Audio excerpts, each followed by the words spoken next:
La columna de hoy se titula Opciones, amedrentar o pagar. Semana de vicisitudes para los grupos de poder, más para quienes han visto en la obediencia y fiel cumplimiento de los deseos del Ejecutivo una nada despreciable remuneración económica a sus servicios. Sin duda alguna se llevan los aplausos del poder y el abucheo del respetable. Las reformas a la ley del ISTEP, el presunto decreto de colocar el nombre de Juan de Palafox y Mendoza en el recinto legislativo, enojo del diputado Doher, el deseo manifestado de Jesús Morales Flores por hacerle al Chapulín, sumado a los legisladores Arechiga, Nasser y otros, y la aprobación de la ley de estado de excepción para hacer oficial el espionaje telefónico y cibernético. Todo esto fue opacado por el anuncio de la compensación cercana a 300,000 pesos para cerrar el año para cada diputado. Pero no son los únicos. El gobernador y el gabinete también reciben jugosas cantidades de dinero por el enorme esfuerzo realizado en 11 meses, sin duda los más difíciles de su carrera.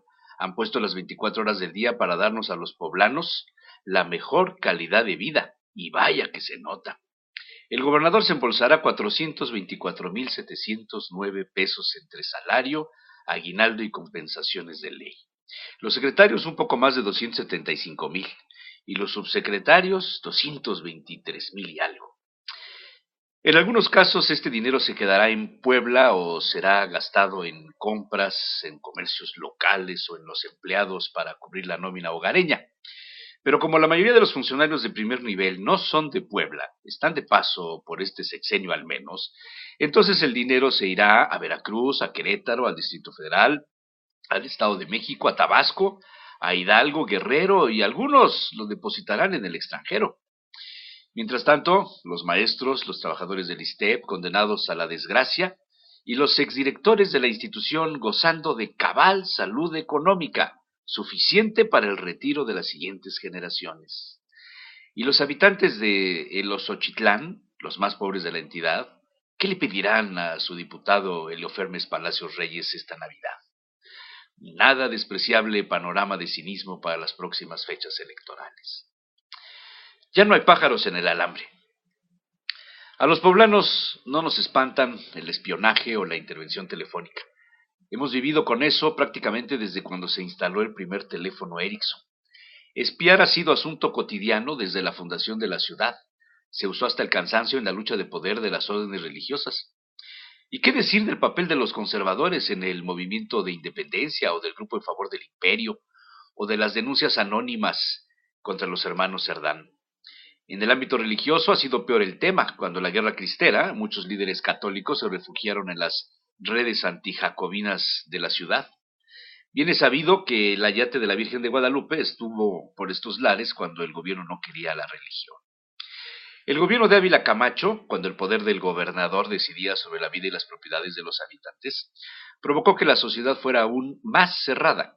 Los conflictos universitarios, desde el movimiento de reforma, las revueltas entre los fugas y los carolinos, aportaron más experiencias a los poblanos en cómo protegerse del espionaje telefónico y marcaron, aún hoy día, a las familias en las que se puede confiar y en las que no. Los fuereños no se acaban de explicar que aquí siempre se pregunta ¿de quién de los Pérez eres pariente? Ahora bien, lo del espionaje cibernético, la intercepción de celulares, radios de comunicación, etcétera, ya es más moderno, y tampoco hemos permanecido ajenos a ellos.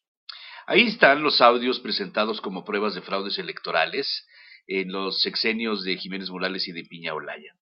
¿Por qué crear la ley que autorice al Estado a intervenir llamadas y medios de comunicación personales? Existen dos teorías y un común denominador. La primera está relacionada con el tema de la seguridad pública, asunto destapado para bien o para mal por el titular del área, Ardelio Vargas, quien presumió de tener tecnología para intervenir teléfonos, radios y correos electrónicos.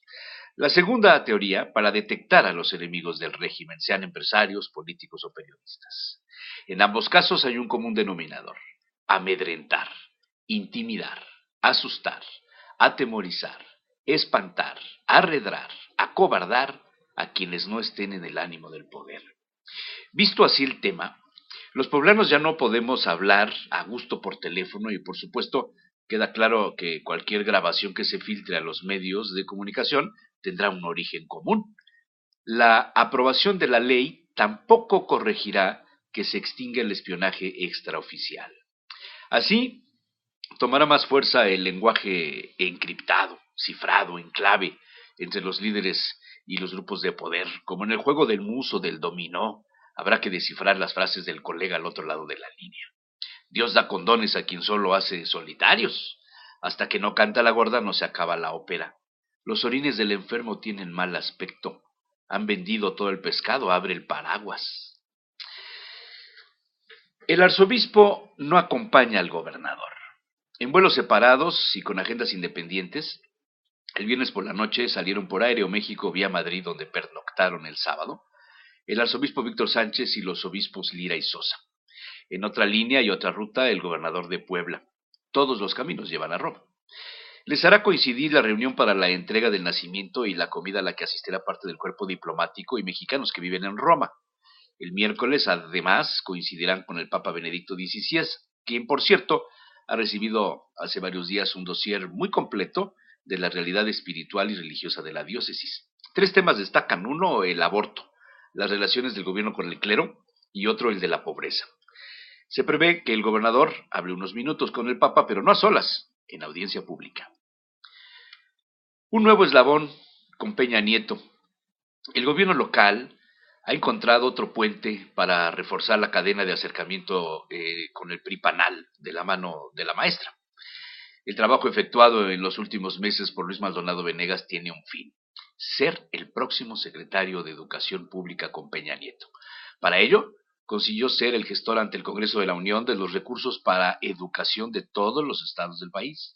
El reconocimiento de las logias de Filadelfia con la Orden de la Legión de la Lealtad de los Estados Unidos de América, también la recibió Benito Juárez en su tiempo. La declaratoria como líder del desarrollo integrado de América Latina, otorgada por el gobierno de Argentina, con el permiso del Senado y de todos los partidos políticos. La presidencia emérita de la Legión de Honor Nacional en México y algunas otras participaciones le han abierto el espacio. La semana pasada comentaba sobre el tamal para elegir al nuevo titular del Consejo Estatal de Ecología. Se acedó el tamal.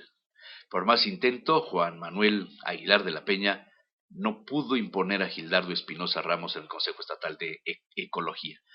A la reunión no se presentaron los funcionarios públicos, tal vez porque no estaban de acuerdo con el tamal electoral. Ganó Rocío Bauza, con amplia trayectoria en los movimientos ecologistas, y quien hace 3 años perdiera por 2 votos con Aguilar de la Peña. La historia le cobró. Hasta aquí la columna.